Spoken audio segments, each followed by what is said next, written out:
What's Leaders, educators, professional helpers. Can we tell the truth tonight? There is so much noise right now.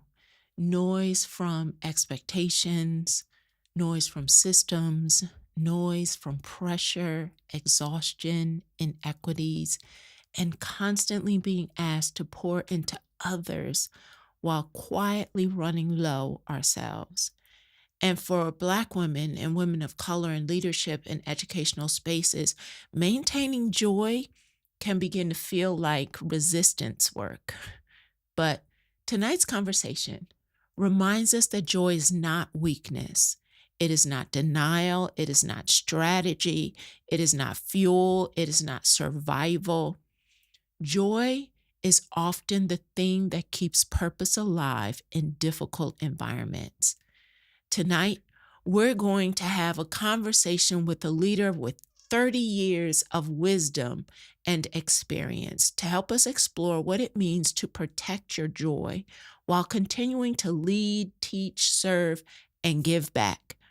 Because leaders, your joy has merit that matters. And let's talk about it right here on the flip side. What's making strong leaders in this season? Leadership and influence. It's rooted in the responsibility you take. You pay attention to the patterns, your calm, your strength, your hope. It's all integrated. We are living in a time where trust is fragile and people are watching not just what leaders say, but how they decide. Integrity is not optional anymore. Obedience is going to cost you. In this season, we're not just flipping adversity. We're forming leaders who can carry what comes next. Leaders from across all dimensions of fields and spaces. They're going to come together to give you the best of their wisdom. And I want you to leave each episode with a call to action. That's the work. That's the calling. And that's the conversation we're stepping into together.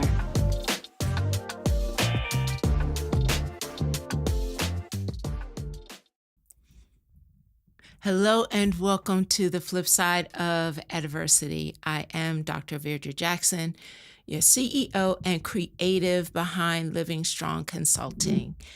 And so let's lean into this conversation with a woman who lives the work, is doing the work, and is leaving legacy to support the work to continue on even after she's not here anymore. And so I'm excited to be able to sit across from, in the virtual space, Dr. Cherie Crosby-Weeks. She is a seasoned educator, scholar, and leader whose career spans early childhood education through higher education. She currently serves as chair of behavioral sciences and education and program director of teacher education at Manor College, where she teaches mentors, future educators, and supervises doctoral candidates. With more than 30 years of leadership experience, multiple awards for teaching excellence, and a passion for equity and educational transformation, Dr. Crosby-Weeks continues to pour wisdom, scholarship, and tonight's word, joy, back into the educational community. So join me in welcoming to the flip side of adversity, Dr. Cherie Crosby-Weeks. Yay! Welcome. Hello. I'm so happy to be here. I so appreciate your yes. I am looking forward to gleaning from your wisdom and absolutely being able to watch what happens as leaders, not only tonight, but as they catch the replay and pick up those nuggets that inspire and encourage them to keep moving forward. Such an admirer of your work. Thank you. Thank you. So let's jump into what actually sparked your love and commitment to education and teaching. Oh my goodness. It started a long, long, long time ago when I was a child.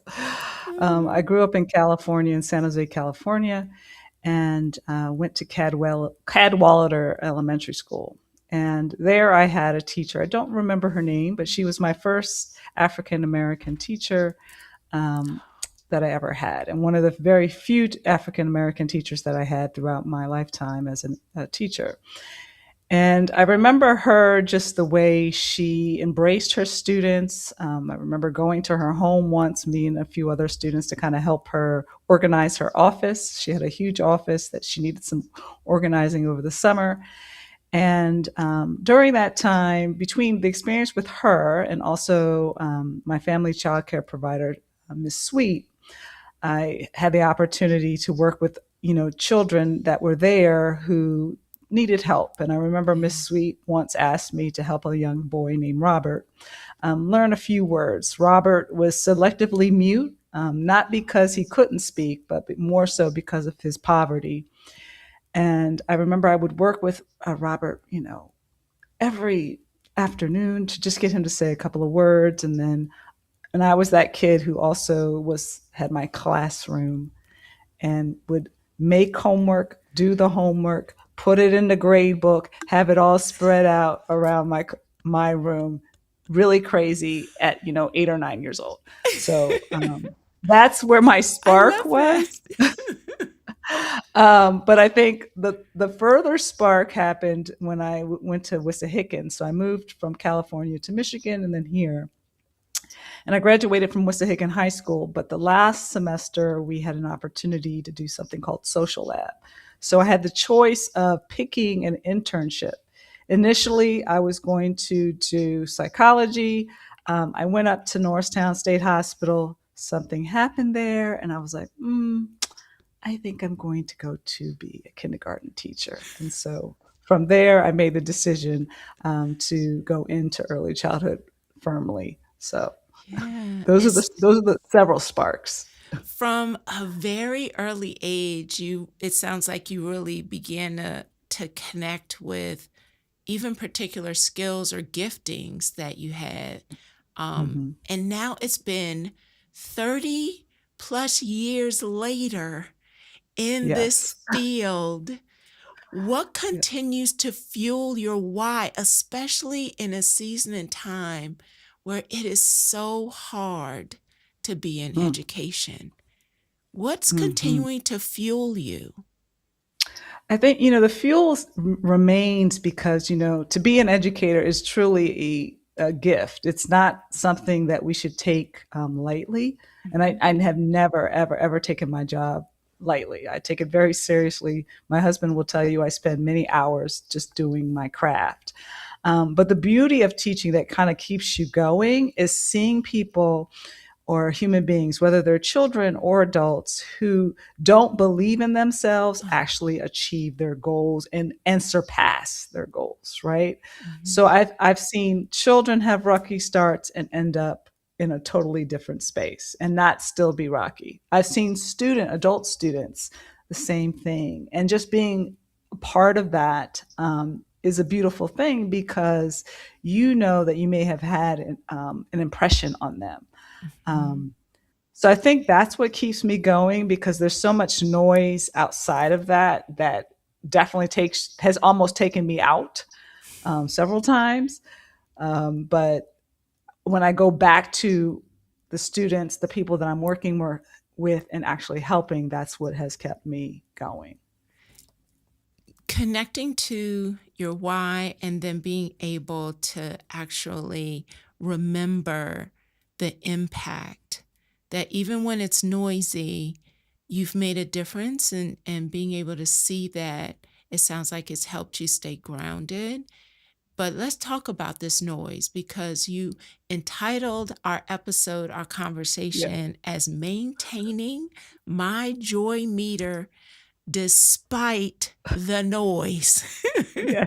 it is Yeah. it is noisy in these streets nowadays. The Oh, noise. the noise now is like 200 times worse than when I first started. The noise is really around, number one, educators are just not respected. Like what we do, especially if you're a trained educator, it's like you're totally, like, sometimes totally dismissed. And it could be at any level. I've seen, infant toddler teachers and higher ed teachers and just across the band where your expertise is just minimized, right? So especially if you're a person who shares a lot. So you're like, well, I've shared this 500 times. And then people act like it's the first time they heard it. And you're just like, wow, okay.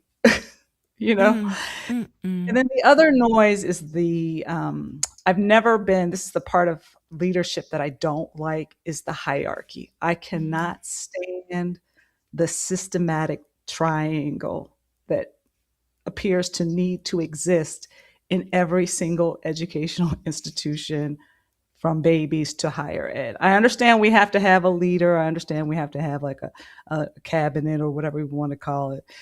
Um, but it causes a lot of friction when there's unevenness, either with qualifications in those areas or just total lack of respect of understanding of what people do. So one of the things that I've thought about is that, how do you, as a leader, never forget where you came from, right? mm-hmm. Mm-hmm. Exactly. And being able to honor. And as you just said that, something kind of jumped in my soul. As a leader, don't forget where you came from, but also respect that right now is probably different than Oh, when you were there, yes, yes, right? yes, and yes. and honor that, like take into account that just because when you did this at such and such umpteen years ago, the playing field is very different, the Very different. classroom is very different, the students are very different.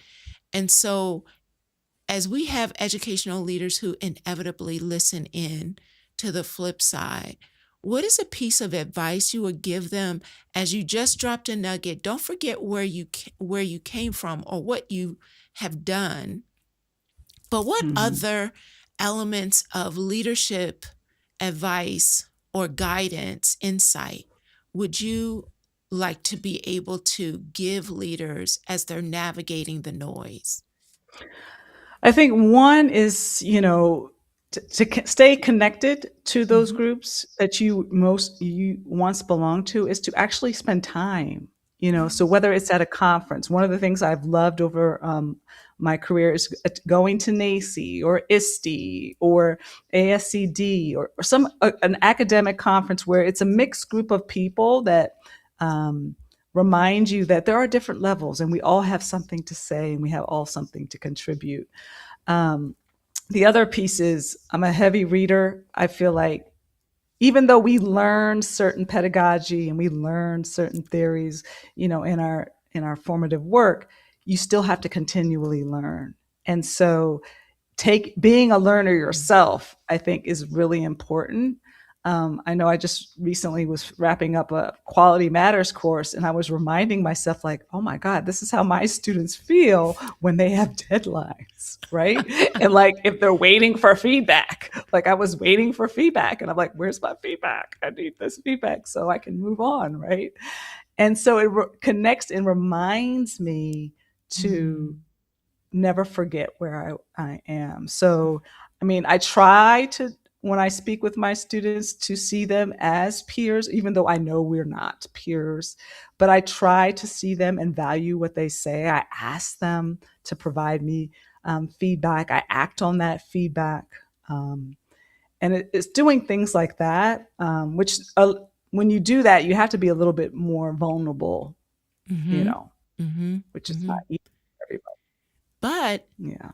being more vulnerable as well as listening allows you to be human as a Mhm. leader for those who are looking for guidance, who are looking to even be inspired. You're human, and it's not like Mhm. you're this detached being over there. There's Mhm. respect, there's trust, all of that built into that place of vulnerability, as well as honoring people's voice. I think the noise also has had people feel unheard and Mhm. unseen. What are your thoughts? Most definitely. I mean, I think the part of the, the noise is the sense that, even when people think they're being heard, we have the body language. So I've been to conferences, I've been in meetings, I've been in just in open spaces where a person might be talking to you, but their body language is telling you something totally different, right? Um, or they're not you might be having a sense of urgency in a message that you sent to someone, and they don't call you, or they don't. I'm not much of a texter. I usually will just call you. People try to get me to go text back and forth, but I'm like, it's better if we talk. Like, let's just talk. Yes. And even better if we can go out to dinner. Break some bread. um, but, I think that's an issue because people are not the lack of communicate, knowing how to communicate not only in a physical space, but also how to communicate digitally, right? Mm, So, how many times have we gone on Zoom meetings where no one has their camera on, or they have their camera and they're like, right? and you're like, okay, are you here? Are you not here? Right, Losing that kind of thing. ability to connect, like that human connection that actually every human actually needs. And when when we think about this noise, there's also a group that you connect to not feeling heard and having to overcome this noise as a Black woman in Mm. educational leadership spaces who has to combat that noise. How is the noise different for them? Well, as Black women, the microaggressions and, quite frankly, probably micro assaults that you Mm-hmm. experience, sometimes on a weekly basis, sometimes on a daily basis, sometimes on a every 5-second basis, can get a bit much, right? Because it makes you feel like you're crazy. Like, okay, Mm-hmm. maybe I've read too much about this topic, and I'm just assuming, that this is happening. But when you start to talk to many women, and particularly women that you may not know very well, and they live in a totally different space, work in a totally different industry, and they have the same Mm-hmm. experience, Mm-hmm. you know that you're not, your eyes are not lying, and your eyes and ears are not lying to you. And that is something that I think is really important for Black women to kind of get a handle on, because it is what would take you out Yes. of a job. I can't tell you how many times I wanted to quit, not because I didn't enjoy what I do, but I needed to escape what my body was feeling in terms of the stress. Even my husband, he was like, when I came down here, he was like, make sure you read, don't do too much, blah, blah, blah, kind of thing. Yeah. Um, it's not the same. It really isn't the same. I mean, people think it's the same, but it is not. And you can see it when, even in social media, when posts are made about women, of color, or particularly Black women, how the response is much different, um, than it would be if it was a woman from another race or, Right. ethnicity. So, how do we protect something that can feel so elusive as joy when there's so much noise that tries to either drown out that joy or in some or in some cases literally try and beat it out of you, like, oh, I'm going to hold on to this joy. Like, how do we hold on to it? I think one, you have to have your tribe or people that Mm, either you currently work with or you have worked with or you don't even work with, that you can bounce off your stress temporarily, right? Because you don't want someone to just be the soundboard and agree with you, because then you're mm-hmm, just doing this, causing more friction and causing more heat, which is going to cause you more stress. You want someone that says, okay, hey, if you've came to me with this issue, if you've come to me 3 times with the same issue, they're going to remind you that you do have power and that you can mm, make a different choice. You can say no, you can walk away, you can just be like, I'm just not going to pay attention, mm-hmm, right? And that or you can be honest with your feelings, that kind of thing. And I have several friends that I can do that with, and I do that consistently with. Um, but more importantly, you yourself have to be okay with who you are as a person. So, regardless of what people say to you, because people will say, well, don't speak this way, don't wear your hair this way, be careful what you put on here and there. It is your life, and you have to be in charge of your life, not other people. Um, Lots of people have lots to say about what you do and always will. But if you have a strong center of who you are, an internal drive, it can mitigate some of that. Um, and then probably the last thing is you do have to disconnect. Sometimes you just have to, like, I'm sorry. Nope. mm-hmm, mm-hmm. Lights are off. Yeah, Just yeah. totally disconnect.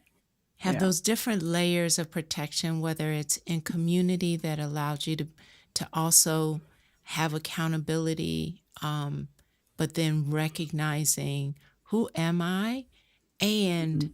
being able to say that I've had enough. Mm-hmm. It feels like, though, that would come through a process of maturity. Mm-hmm. And what are you loving or enjoying about this season in your life? This season in my life, because I'm going in, I guess, my last quarter. I call it my last quarter. I have like 14 years left. And people are like, oh, you're not going to retire when you turn 67. I said, oh, no, no, I am. I do am. do I've believe. been working since I was 16. I am definitely retired, right?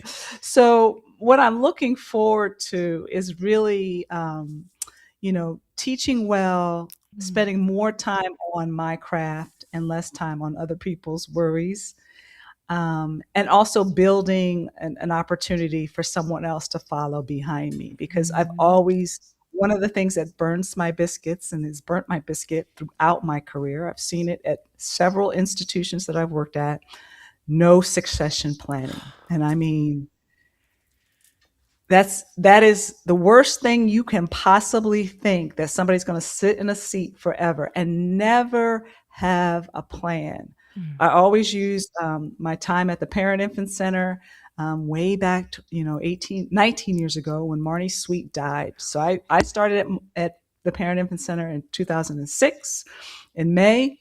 By February, Marnie had to leave the center because she had gotten cancer. And by September, she was gone. oh, And then shortly after that, my mother passed. And so, but in that time, we knew that Marnie was going to retire at some point. She was, getting older and she wanted to retire. But we never thought that there would be this sudden kind of death kind of thing that was going to happen and someone was going to have to step in. And mm, I remember that those couple of months having to literally tell teachers, I really need you to say goodbye. Like, I had to be that hard person to say, like, why are you telling me this? And I'm like, because we still have a job to do, which is take care of children. And unfortunately, this kind of grief, we're not going to be able to stop.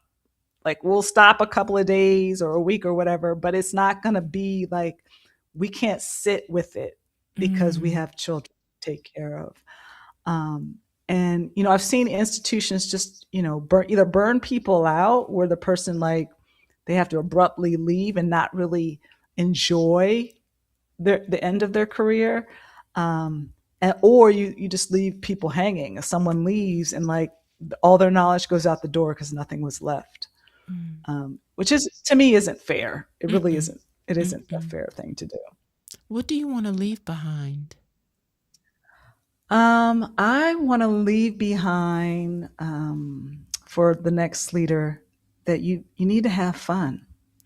You know, I love that. higher ed. Yeah, you need to have fun. Higher ed tends to be like a very stuffy kind of place sometimes, where it's just like we sit in meetings and it's kind of like, why are we sitting in this meeting? It could have been an email, blah blah blah. But really enjoying what you do. Enjoying the people that you're spending time with, enjoying your students. If you start saying that you don't like your students, it is time to get out. Mm-hmm. Please do society a favor and get out, because you're not doing anything good for your health, and you certainly are not doing any good for the students or their health as well. Um, and so I think just enjoying what you do. Mm. I mean, the other piece is being good at what you do, and not thinking, okay, well, I learned this, I mastered this. There's nothing more I need to do. There is always more you can do. We can Mm-hmm. always improve, right? There's always an opportunity. Even me, I just, the course I mentioned before, I was taking on teaching a hybrid course, right? And I've been teaching hybrid courses for like over a decade. This course, I was like, oh my God, I have so much to do. I need to. I was like, oh my God, this summer I'm going to take a break, but I still have a lot to do. You know what I mean? Or learn. Yeah. So, yeah, you just have to, if you're not smiling, it's probably not a good thing. Yes. I'll never Yeah. forget. So my youngest is 26 now. But I'll never forget one morning when she was in 5th grade and she was in the bathroom just kind of looking, and Mhm. I paused and I asked her, I said, what's going on? And she said, I wish when the teacher doesn't actually like teaching anymore, that they Ooh, would just decide to leave. I'm telling you. I was like, she was 10. She was 10. They know. I was like, oh, I'm telling you, they know. oh. Students know when they're being taught by it, whether a child or an adult. They know when they are being taught by someone who is not invested in their success. You cannot. There's no game face for that. They Mm-mm. know that you are not being sincere. Oh, They oh, just know. they do. And whether you realize it or not, when she said that, I said, oh, well, there you go. 10. Wisdom from the 10-year-old. But then Yes. then that becomes the legacy you leave behind. When Oh. that 5th grade teacher had fire at one point, but now Mhm. this is the legacy. This is the thing that you're leaving behind, as opposed to really making a decision on how you are going to, what you want to leave behind. And when you Mhm. know you can't leave that behind anymore, exit. Yes, yes. And I think that's the hardest part for any person as we mature and go through our career, is that exit, right? Because Mm-hmm. we all do need to exit. Mm-hmm. Lingering does not help anybody. You do need to exit, right? Um, yeah, there might be a little 6-month lap over just to help the person, but you really need to exit. Mm-hmm. And not really being intentional about what your exit might look like. Now, keep in mind, life happens, you can get sick, and that totally derails your plan. But if you have always been working towards a certain level of excellence, you're always going to leave behind something that's going to be organized. So if you're creating, stuff, instead of just having all the files on your computer like just randomly there, organize it, make it make sense for the next person. Share it with a couple of people so that if you do something happens to you, they can be like, oh yeah, Cherie sent me. Let me go to that email. Mm-hmm. And it's there. Now they might not have been paying attention at the time, but the information is there for the person. I know the older I get, and most recently I found out I have this odd disease called fibromuscular dysphagia, which just really crazy that I found out. Thank God I had a good cardiologist that sent me to a test that made me find this out. Mm. But it's something that, like, it's not going to kill me right now, but it is something that could kill me, right? Like, Mm. I could have an issue and it could cause my death. And so for me, I openly talk about that with colleagues and peers. And I know for some of them, I think it made them a little unsettled, but I was like, no, I need to have this conversation because, like, if I don't come to work and I was supposed to come to work, I expect one of y'all to call or, somebody to ask the apartment to go in or something, right? Or if I'm getting sick, I know that for my people underneath me, I'm layering things for them so that they know what to do and what has been done and sharing that information with them. Mhm. Um, so, Mm. yeah. As you are talking about succession planning and being very intentional about the legacy that you're leaving behind and continuing to recognize when that light is going out, and instead of leaving people in the dark, like actually identifying what you're going to leave behind, but recognize when it's time to say goodbye. How do you recognize in that your joy meter is actually running low? Like, what are Mm. some indicators for you that we For could me, help you, for you, or even like, no, so let's start with you, and then okay. I believe that that will also give some leaders some indicators to start thinking about for themselves. Yeah. I mean, I know for me personally, and I've seen it in other people too. I always say to people, if you typically were a very healthy person, you didn't catch a lot of colds outside of allergies and stuff like that. And all of a sudden you start having some either very weird symptoms, lots of gastric symptoms, upper, chest area, aches and pains that you didn't exercise, but all of a sudden you have your achingness, right? And it's not because you're old; it's because something else is going on. Mm-hmm. That's your body system saying, "Yo, you need to either rest, make a change your attitude, or get out." Mm. Um, because that cumulative effect of that constantly being in a hyper state does cause illness. Mm-hmm. It does cause you to get sick. It does cause your whole system to get out of whack. And I don't think people are just blindsided by illness. I think that we do get warning signs, and we kind of ignore them sometimes. And as leaders, don't ignore them. Go to the doctor, get a routine checkup, get blood work, try to eat as healthy as you can. You don't have to be, zealous about it, but you eat as healthy as you can, because you can't be joyful if you don't feel well. It's hard you can fake it, but eventually the illness is going to override you. And I'll Mm-hmm. use my mom as an example. My mom was sick her whole life. She had bipolar disorder, had kidney failure, and diabetes, right? And ended up with neuropathy, right? And my mom was a pretty joyful person. She only worked for a short period of her life due to these illnesses.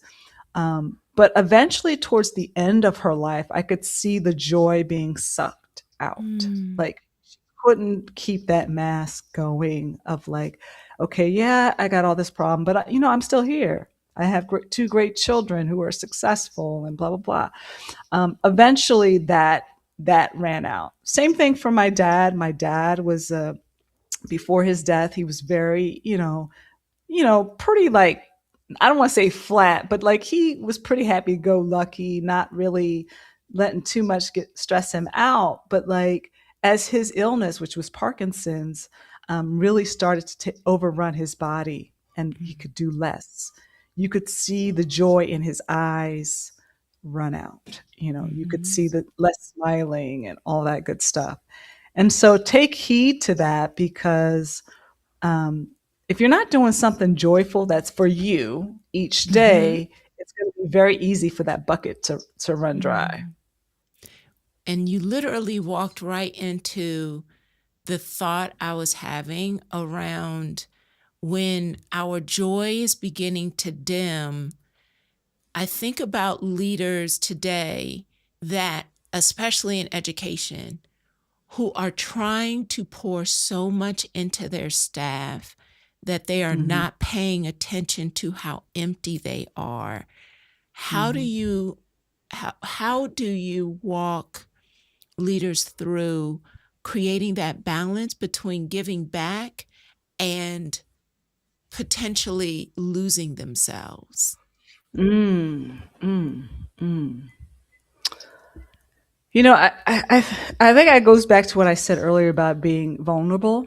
Mm, Um, we as leaders need to teach people to express all of their emotions in a good way, but all of their emotions. So you being angry, being sad, being frustrated, and us modeling that helps. So I think because I know when I'm stressed and if I say I put something on social media that is a clue to the people who know me, I'll get a phone call. mhm, You know what I mean? I'll get a shock, like, yo, it's let's get out of this, mhm, right? Or let's mhm. take a break kind of thing. And it's really important. Me personally, I think you need to spend time by yourself.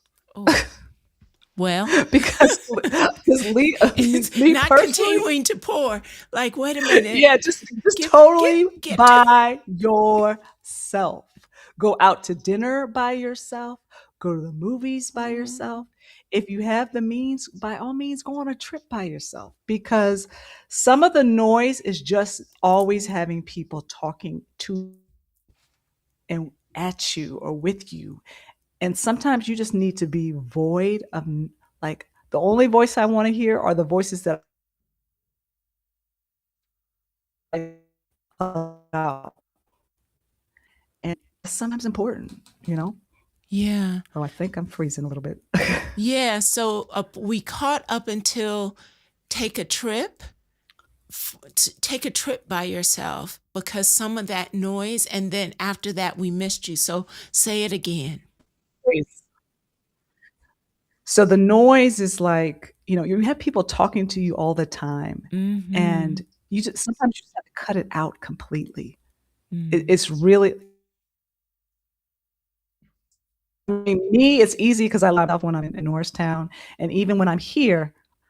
Sorry, I think the wind is starting to shift a little bit here, so that the Wi-Fi is getting a little crazy. Um, I make sure that I do time for myself, whether it's go for Yeah. a walk, just be by yourself. A lot of people don't like to be by themselves. They feel like they have to always do something with somebody. Mhm. Alone time is very important. That part of that sometimes Yeah. people really Oh, get sorry. mhm, really get unnerved by having to be by themselves when actually that can be a really restorative time. That can be a moment in which you take a beat, that you gauge your joy meter, like actually getting in a closer relationship with you. Sometimes that Mhm. challenges leaders because they spent so much time being busy that actually getting grounded feels scary. Yeah. Yes.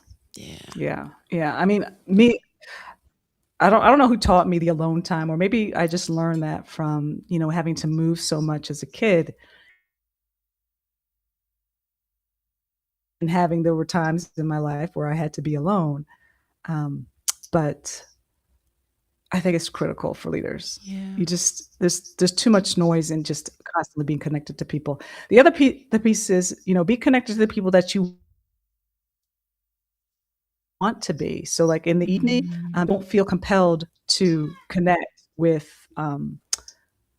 people that are kinda draining you. Those are Oof. people that you might not want to end your day with. Yes. Yeah. So assessing the Don't people, end your day with them. yes, who drains you Yeah. and who keeps you full, and make some tactical decisions around which one are you actually going to either start or even end your day with. You referenced you don't know who may have taught you about the alone time, but I'm curious, who inspired you? Who is someone who really inspired you on this journey, and you gained some lessons from that have impacted how you lead today?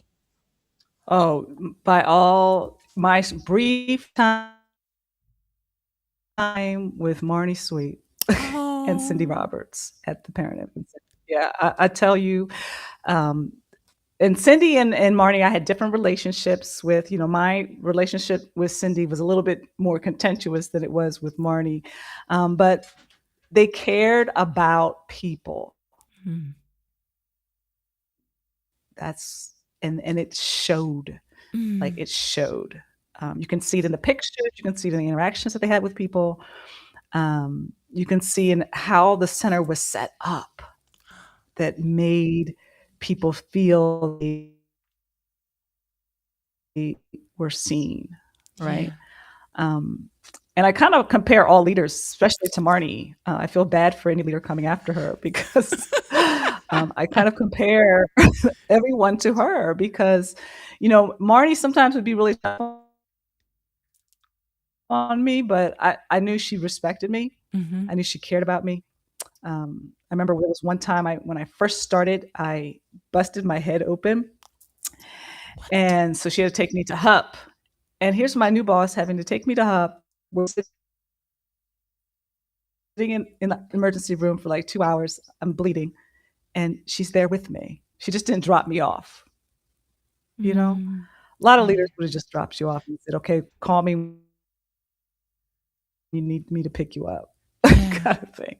That's a whole truth. Yeah. Wow. So a leader who has two leaders, and I heard you share that it was a different kind of relationship with both, but there were some tenets in both of them that have impacted how you lead. But at the end of the day, it was about leaders who actually cared about the people, um, and Mhm. showed that at critical moments. Um, so when you think about today, how can organizations better support people without working to exhaustion? I think really, encouraging people to take breaks, because sometimes Mhm. like in higher ed, if you work as a program director or professor, you're exempt status, so you don't necessarily you're not hitting a time clock, you don't have to turn in a timesheet, but no one rarely says to you, "Did you take a break? Go take a vacation." It's Yeah. okay to not do something, right? I and I remember when I had, there was a time when I was at Manor, and sadly, this is an example of not what not to do, right? So, Okay. and I think it was more so because people were afraid to say, "Okay, we're not this workhorse, we're gonna."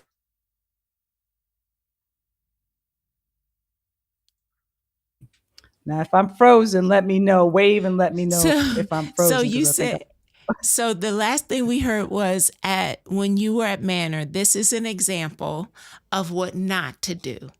And then you yes. froze. So, Okay, so my dad, I'm going to see my dad mhm. after he has passed. Mm. And I, at the time, I had been at Manor, for, it would have been 9 years, right? And so I still in that frame that like the Black woman cannot take a break. There were Mm-hmm. times when I was there, I was the only full-time faculty of color, certainly only full-time dean at the time, all sorts of things.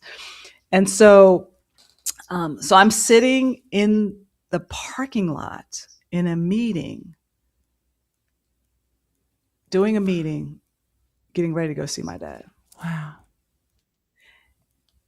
And it would have been nice if someone would just said, Cherie, you do not need to be here, and then kicked me out. Mm-hmm. Mm-hmm. Like Mm-hmm. physically kicked me out of Zoom. Mm-hmm. Like, Mm-hmm. but that did not happen. Right. Mm-hmm. And I know it's probably because they were like, well, Cherie, she's just a workhorse, blah, blah, blah. But it's like recognizing when a person, even when they're working, if it's a grief situation or they need time off, make them take that time. Yeah. Make space in your community where people don't have to be engaged with each other, right? Um, Maximize meetings. Don't have meetings for just having for meeting's sake, right? So Mm-hmm. if you're just doing report outs, at some point in the year, that's going to become very exhausting, right? Limit that. Um, and find times where you can meaningfully um, come together, but that it reaches everyone. So, like, I'll give you an example. Sometimes people want to go to the bar, right? Okay, we're going to go to the bar. Well, everybody doesn't drink.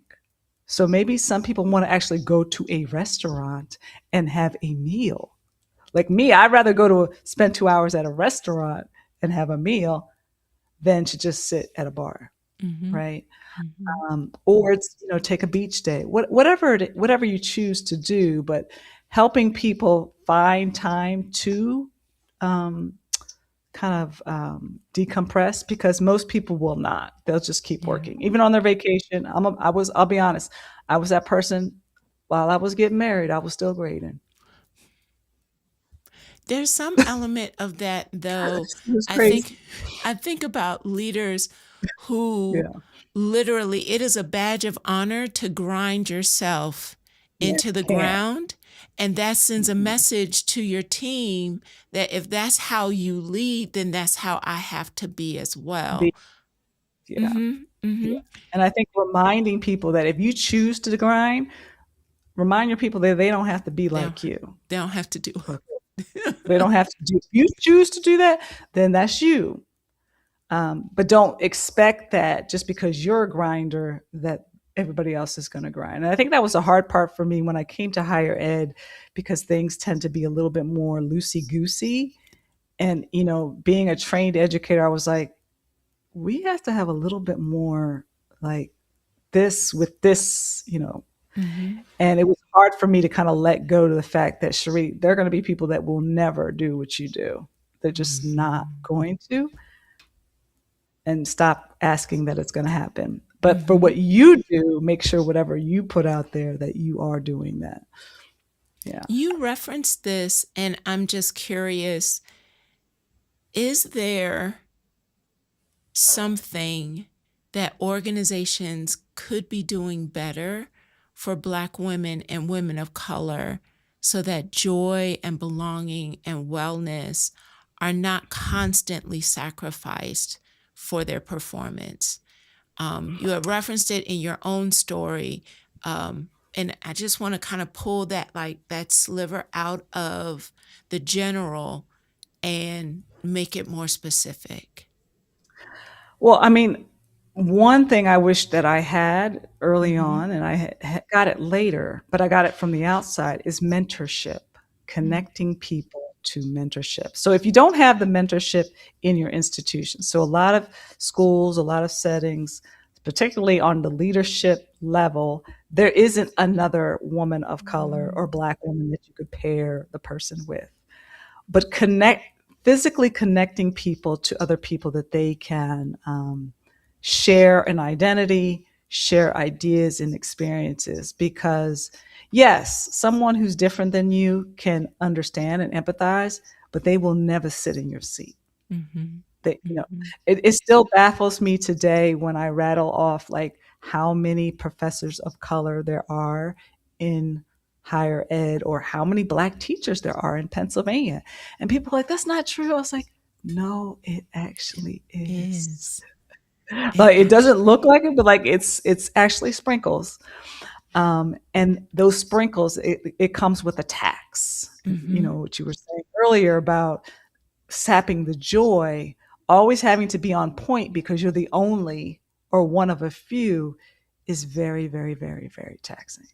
Very, very taxing. And So, there's something, I don't know what word I want to use. There's something that creates not just comfort, but a breath, like it gives you breath when you can be in the presence of someone that you don't have to explain it because they already ooh, get it.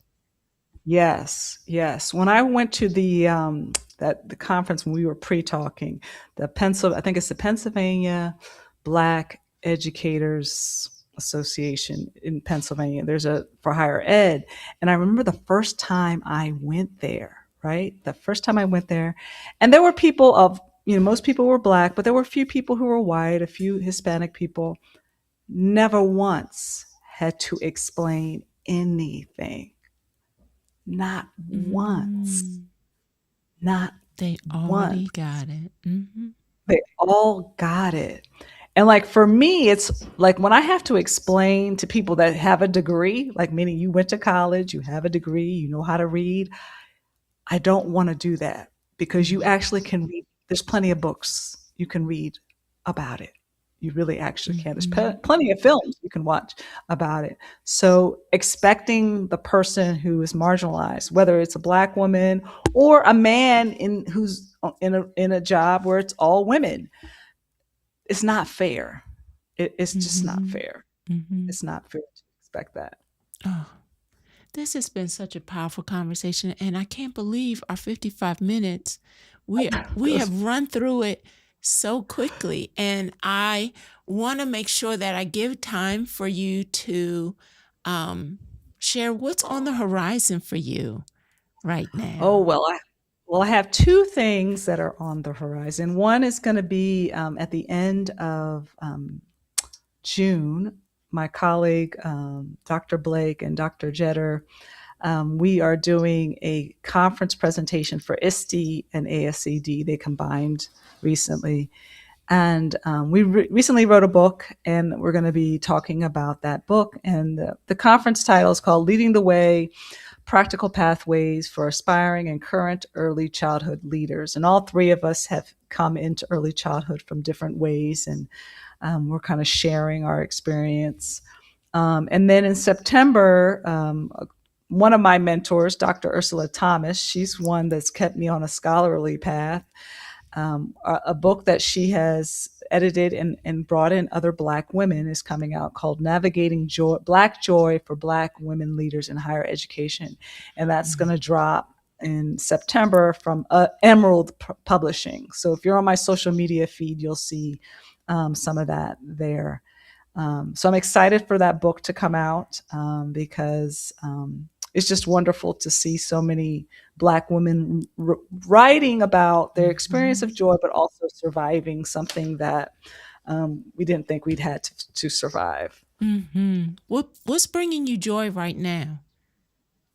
Um, well, spending time with my husband is definitely making me joy because we live, for those that don't know me and my husband will, next week, we'll be together for 22 years.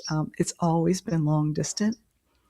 And he's lived all over the country. I've lived in Pennsylvania, same area, but he's all lived all over the country. So when we're able to just have a meal together, so like after I get off of here, I'm going to have a nice, beautiful meal with him, is a beautiful thing. I also enjoy going to the beach because he lives in Virginia Beach area, Yes. Smithfield.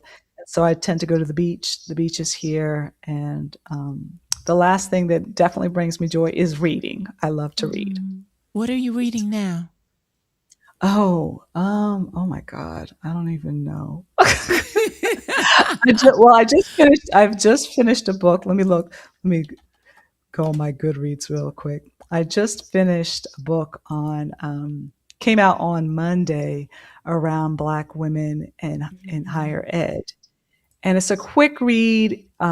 It's about less than 200 pages, and it was phenomenal. Oh, Lifting as We Climb was what it was called. Oh, okay. Yes, Lifting as We Climb. And that book, I highly recommend, not just for Black women to read it, but anybody who wants to understand and be an ally um, to read it, because it really talks about lifting others up into um, their their genius, if you Mm-hmm. would call it, and but doing it joyfully. Mm. It's a definitely a great book. Different authors write different chapters. They have different experiences. It appears to have been done through like a study, so it's got a little bit of academic flair to it in that respect. But definitely a book that I would recommend. And then the other one I just finished on my Audible, or actually, getting ready to finish up on my Audible, which I'm going to look it up for you, would be, hold on one second. I just finished Beyond Life and Death by Jet Li. Jet Li Wow. is an actor. It's been a couple of films. And so it's about his life and how some of the things that happened after he started acting. He was in the 2004 tsunami. He also got an illness that kind of like made him think about his life. And so the book is read by him, and it is an amazing book if you get it as an Audible. I'm probably going to read it again in print. Mm-hmm. But if you're at that space and time in your life where you're like, I do need to think about my mortality a little bit, it's a Mm. perfect book. Wow. Yeah. Wow. Those setting those intentions, there's so many threads between what you shared, the wisdom that you shared with us over the past 55 minutes of setting intention, of being willing to really think about who you are and how you want to show up and the legacy you want to leave. I see all of those threads even connecting to, like when you said mentorship and finding your community and the accountability. Those threads are living through what you're reading as well. Mm-hmm. And to kind of close us out, I always ask a guest to think about a leader who may be struggling and they come across this conversation on joy. Something made them click, it because joy feels foreign or distant for them right now. What closing kind of thought and action step would you share with that leader as they're leaning in and they're listening to Mm-hmm. how can I watch out for and pay attention to my joy meter? What would you tell them? I would say let it go. Let go what's preventing you from feeling joy. A lot of times we want to stay connected to the grief or the pain that exists in our life because it is a part of our identity. But when we release some of that, it's often replaced with joy. And so we just have to let it go. I mean, honestly, it's a hard thing to let go pain, especially when if you're like me, you might want to have a vendetta, but just let it go. Let God take its place, and you know, jump into your joy. So, as we close tonight, I want every leader to actually listen in and remember you cannot continue to pour from a constantly depleted place and expect your joy to survive untouched. What Dr. Crosby-Weeks reminded us tonight is that joy is not accidental. It has to be protected and nurtured and intentionally replenished, especially for leaders who are constantly giving. especially for Black women and women of color who are often carrying the additional weight of navigating spaces where they must lead, prove, advocate, and persevere all at the same time. So here's your action step. Audit your joy meter. Ask yourself, what fills me, what drains me, and what am I continuing to tolerate that is disconnecting me from the work that I actually once loved? Those will be able to allow you to look at, how do I restore, create boundaries, create moments of pause. One thing that reconnects you, look for it, because leadership without joy eventually becomes just survival. And you deserve more. You deserve more than just surviving. You deserve thriving. And that's how we do it right here on The Flip Side. We'll see you next week.